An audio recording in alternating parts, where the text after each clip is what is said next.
तो भाई अभिमन्यु यादव जी, एक बात बताओ। पहले तो चुनाव में बचा है 1 महीना, 1 तारीख ने वोटिंग है। बिल्कुल जी। मैं देख रहा था कोसली में है 176 गांव, 176। तो शायद आपका ये 5वां 7वां गांव है दौरे का। हाँ जी। 1 महीना में कैसे के कवर करोगा?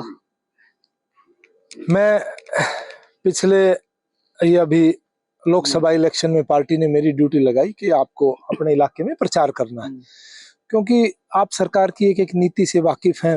आपको पता है सरकार ने क्या क्या योजनाएं लाई, क्या क्या स्कीमें लाई, और उनको इम्प्लीमेंटेशन का भी पता है कि इनका कैसे इम्प्लीमेंटेशन हो। तो जब से मैं आया हूँ ये सारा गांव बैठा है। मेरे ख्याल से मेरा गांव में 5वां दौरा है। आप ये बुजुर्ग बैठे हैं, और जब भी आता हूँ मैं यहाँ पे ये ऐसा स्थान है, गांव में घुसते ही यहाँ पे 10-20 बुजुर्ग बैठे रहते हैं। मैं हर बार 5 मिनट लगा के जाते हैं, सारे बुजुर्ग बैठे हैं, कोई नया मैं नहीं आया। और इस गांव में मैं आज गांव में मैंने सारा गांव बैठा था, गांव की ब्राह्मण चौपाल में प्रोग्राम था। तो मैंने गांव के लोगों से एक बात कही। देखो बातें बहुत, मैं बिल्कुल खरा आदमी हूँ, कड़वी बात पहले कहता हूँ। मैं कहा लोकसभा इलेक्शन में जब भाजपा के प्रत्याशी यहाँ प्रचार करने के लिए पहुंचे तो उनको विरोध का सामना करना पड़ा था, क्योंकि मेरी नॉलेज में उस दिन बात आई। मैं भी इलाके में प्रचार कर रहा था और मेरे को ऊपर से फोन आया कि भाई आप एसपी साहब को फोन करो, हमारे यहाँ के पदाधिकारियों का, कि भाई यहाँ हमारे जो है कैंडिडेट का विरोध हो रहा है। तो मैंने आज गांव के बीच में बात रखी। देखिए जनप्रतिनिधि का काम होता है गांव की चौपाल में, गांव के हुक्के पे बैठ के गांव के सुख दुख में शामिल हो और गांव के कामों को पूरा कराए। जब तक हमारे प्रतिनिधि गांव की चौपालों में गांव के लोगों के बीच में नहीं बैठेंगे तो ऐसे जनप्रतिनिधियों को बनाने का कोई फायदा नहीं है। मैं बिल्कुल खरी बात कहता हूँ, कड़वी बात कहता हूँ। और जिस प्रतिनिधि को गांव में नहीं आना वो अपना घर बैठे। नेताजी, प्रतिनिधि तो घर बैठ जाएगा, लेकिन प्रतिनिधि तो बीजेपी का ही है, और उसको वोट भी शायद उससे ज्यादा बीजेपी के नाम से मिलाओ, मोदी जी के नाम से मिलाओ। तो ऐसे में प्रतिनिधि पे बात टाल के लगने रहा कि कुछ थोड़ा। देखिए मैं दूसरी बात करता हूँ, जो गांव की बात थी वो की मैंने। दूसरी बात आ जाओ हरियाणा में विकास की बात। जब से हरियाणा बड़ा, दक्षिण हरियाणा के साथ हमेशा भेदभाव हुआ। इस अहिरवाल क्षेत्र बोलते हैं इसको, हमेशा भेदभाव हुआ। हमारी 2 लोकसभा होती थी, वो तोड़ दी। लोग मुझे बताते हैं हमारा इतना वो होता था, ये कर दिया। आज हमारे इस इलाके में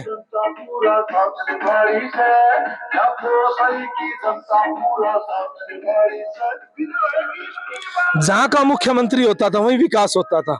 ये इतिहास गवाह इस बात का, मैं नहीं कह रहा, ये लोग बता देंगे। जब मुख्यमंत्री सिरसा का बना, चाहे चौधरी भजनलाल जी बने, तो ये बात एक हरियाणा में आम चर्चा थी कि आदमपुर के हर घर में 2 नौकरियां मिलती हैं। मैं पढ़ता था, हमारे बुजुर्ग हंसते थे, बोला पढ़ के क्या करेगा भाई, कि काम धंधे लाग जा। तो इस इलाके के साथ हमेशा भेदभाव, मेरा दर्द है, दुख है मेरा। मैं 10 साल सरकार में रह के आया हूँ। आज एक गरीब किसान का, मजदूर का, उसके बच्चे को नौकरी के लिए सिफारिश की जरूरत नहीं है। एक मजदूर का बच्चा जो इंटरव्यू दे के चंडीगढ़ से कुरुक्षेत्र तक ही पहुंचा तो HCS लग गया, उसके घर में मैं गया, क्या माहौल है, देखने लायक माहौल है। ये सब चीजें हमने कोशिश की, मैं सरकार में एक हिस्सा रहा। ये हरियाणा में 24 घंटे बिजली कोई सोच सकता था? ये मेरे बुजुर्ग बैठे हैं, आज से 8-9 साल पहले की बात कर लो, कितनी घंटे बिजली आती थी। ये आप लोगों से सवाल करो। मैं ऐसा आदमी, बिल्कुल खरा आदमी, खरी बात, कड़वी बात कहता हूँ। विधायक जी बोल दिया हमने तो आपको चुनाव से पहले ही। ठीक है, आप यहाँ से आए, देखो ये फसल है, दिख रही है? बिल्कुल, इधर बाजरा की है, इधर है बाजरा के बाद। मुख्यमंत्री मनोहर लाल खट्टर जी ने 2019 के विधानसभा चुनाव में वादा किया था कि हमारी सरकार आते ही बाजरे को MSP पे खरीद देंगे। वादा निभाया, MSP पे खरीदी 2 साल। कोरोना जैसे ही खत्म हुआ, उधर से बाजरे की MSP खत्म हुई। और जो फसल आप कह रहे हैं ना अभी कि मुख्यमंत्री का हल्का, रोहतक, झज्जर, जिस तरफ धान ज्यादा होते, धान की MSP बढ़ी और बाजरे की MSP खत्म हो गई। अब बहुत सारे किसान हैं, बोले ना बोले, लेकिन इनके दिल की पीड़ा है कि जो बाजरा एमएसपी पे खरीदते थे, तो इसमें आप है कि तो लोगों को भरोसा दोगे कि भाई बीजेपी सरकार आई, आप लड़ोगा उनके लिए, क्या करोगे? देखिए ये सारा इलाका बैठा है। आज राजस्थान में बाजरे की फसल ले लो, सरकार क्या भाव खरीदती और कहाँ बिकता है आज, और अन्य प्रदेशों की बात कर ले, किसी भी फसल की, एक बाजरे की बात नहीं। आज माननीय मुख्यमंत्री नायब सिंह सैनी जी ने कहा है कि सारी फसलों को एमएसपी पे खरीदेंगे। देखो आज से पहले किसी को बाजरा किसी ने पूछा नहीं, 2500 तो आज का भी रेट है, गेहूं से महंगा आज बाजरा है। तो देखो खरीदने की बात तो हमेशा होती है, नहीं खरीदती तो सरकार उसका भाव का भावांतर देती है कि भाई आज मार्केट भाव 1500 है, 2500 से के हिसाब से लगा के उतना पैसा किसान के खाते में आ जाता है, और वो देना चाहे तो बेच सकता है ना। वो तो ठीक है, वो तो अंतर है। राजस्थान में 800-900 रुपए क्विंटल है तो बाजरा, अंतर हम बता रहे हैं। यहाँ उस हरियाणा समय था सरकार 2500 रुपए, यहाँ 2500 था, लेकिन भावांतर योजना से 600 रुपए जो किसानों के खाते में आते हैं, जो कीमत है उसे। लेकिन जैसे अपनी सरकार आई, अब मुख्यमंत्री जी ने भी कहा है कितनी फसलों को एमएसपी पे खरीदेंगे। तो गए लोग कह रहे हैं किसान की, भाई तो चुनाव है इसलिए वादा है। अब चुनाव के बाद तो क्या पता, सरकार ने देना होता तो अभी कह देते, पिछले सीजन में कह देते बाजरा भाई 2500 में खरीदेंगे, ये एमएसपी है और ले आओ, जैसे गेहूं और सरसों बेच रहे। हरियाणा सरकार एक ऐसी सरकार है जिसने हरियाणा में पहली बार भावांतर भरपाई योजना लागू की। उसमें हम फसलों की बात को छोड़ दें, अगर किसान अपने खेत में कोई सब्जी उगाता है तो उसके लिए भी हमने पहल की। देश में पहला राज्य हरियाणा जिसने जो है सब्जियों पे भी, फसल के आगे हम तो चले गए कि सब्जियों पे भी अगर कोई किसान करेगा तो हम उसको भावांतर भरपाई देते हैं। ये हरियाणा पहला राज्य है, हरियाणा में देश में। और कोई ऐसा राज्य हो तो मुझे बता दो, क्योंकि मुझे एक एक आंकड़ा है मेरे पास। अच्छा, अब ये किसान से अलावा थोड़ी वैसी बात लोगों की, आम जनता की करो साहब करो। कोसली इधर गए ना, बहुत सारा लोग मिला, उन्होंने कहा यार पर्सनल तो ना जाना, लेकिन नेता ठीक है, आदमी ठीक है, लेकिन हमारे पास कभी आया नहीं, मुलाकात नहीं हुई गाँव में। जैसे और नेता है वो जाता रहे ऐसे कोई छोटे मोटे प्रोग्राम लगातार जो यहाँ का रहने वाला, बोलो वैसे ठीक है, बीजेपी से है, बढ़िया है, सारी बात अच्छी है, लेकिन एक बार अगर हर गांव में लोगों के पास पहुंच पाता, इतना छोटा समय लोग ऐसी मांग कर रहे हैं, कैसे आप कर पाओगे मैनेज? मैं आज मुझे 4 महीने हो गए, बिल्कुल 4 महीने से ऊपर हो गए मैं इलाके में घूम रहा हूँ। मैं हर गांव में, मेरा अब चौथा दौरा है। बुड़ौली में मैं 6ठी बार आया हूँ। ये गांव की सरदारी बैठी है गांव के। आज मैं गांव के बीच में बैठा हूँ, बुड़ौली गांव, जबकि इस गांव को तो विरोधी माना जाता है बीजेपी के। इस गांव के बीच में बैठा हूँ मैं, 6ठी बार आज आया हूँ। और विधानसभा का कोई ऐसा गांव नहीं है जिसमें मैंने 3-3 चक्कर 4-4 चक्कर ना लगा दिया हूँ। मैं लोगों से मिलता हूँ, मैं किसी के घर नहीं जाता, मैं सार्वजनिक भी जाता हूँ, गांव में बैठता हूँ, गांव के लोगों की बातें सुनता हूँ। यहाँ तक कि मैं तो गांव के लोगों की ग्रीवेंस सरकार तक पहुंचाने का भी काम कर रहा हूँ। नहीं, सरकार में थे। अच्छा, अब ये चुनाव है, लोग की कई मांग भी, अभी मैं देख रहा था उस धर्मशाला में, वो उठ के कह रहा था जी 25 लाख रुपया ही आया है ना गांव के लिए। तो आप गांव की शिकायत मिलती होगी, आप गांव में जाता होगा तमाम, है ना? तो आपने कोई अभी से रोड मैप तैयार करो गांव के लिए कि भाई गांव को ऐसे विकसित करेंगे, इस क्षेत्र को हम ऐसे विकसित करेंगे इस तरीके से, क्योंकि अहिरवाल तो पिछड़ा हुआ।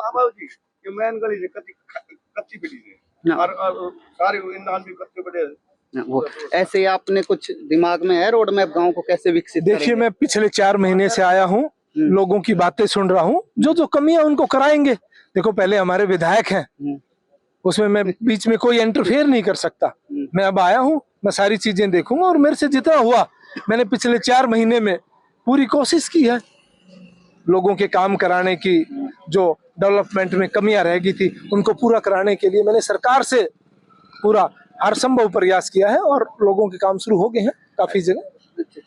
तो अब है लास्ट सवाल एक, अब ये कह रहे हैं कि भाई लोकसभा चुनाव तो मोदी के नाम से था पूरा ही, लहर थी, मोदी का नाम से सांसद से नाराजगी हो कुछ हो, मगर 2 वोट से कोसली से बीजेपी पिछड़ गई।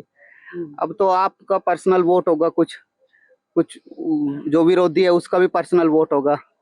ऐसे मोदी के वोट बनाम दूसरी तरफ कांग्रेस के जो नेता है हुड्डा, उनके वोट आपस में टकराएंगे तो 19 वाला ये लोकसभा वाला कहीं वो ना आ जाए।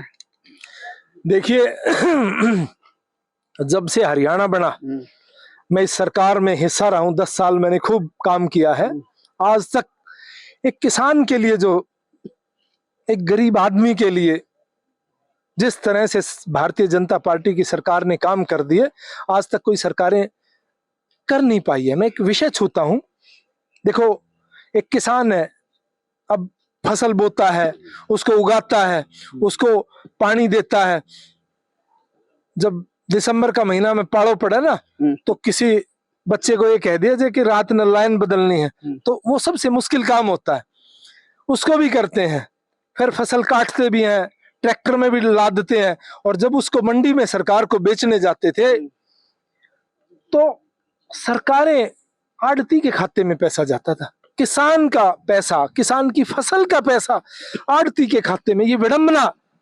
देश कितने साल हुए आजादी हुए, क्या किसान ने व्यापारी का कर्जा लेकर खा रखा है क्या? आज तक क्या सरकारें रही, उन्होंने कभी ध्यान नहीं दिया इस बात का? मैं कड़वी बात करता हूं, लेकिन क्या सरकारें पीछे अंधी रही क्या? तो ये काम हमने करने का प्रयास किया। हमने एक परिवार पहचान पत्र बनाया। पहले क्या था कि ये मेरा आदमी, ये बीपीएल, ये मेरा आदमी, कोई क्राइटेरिया ही नहीं था। आज सरकार के पास हरियाणा के हर परिवार का डाटा है।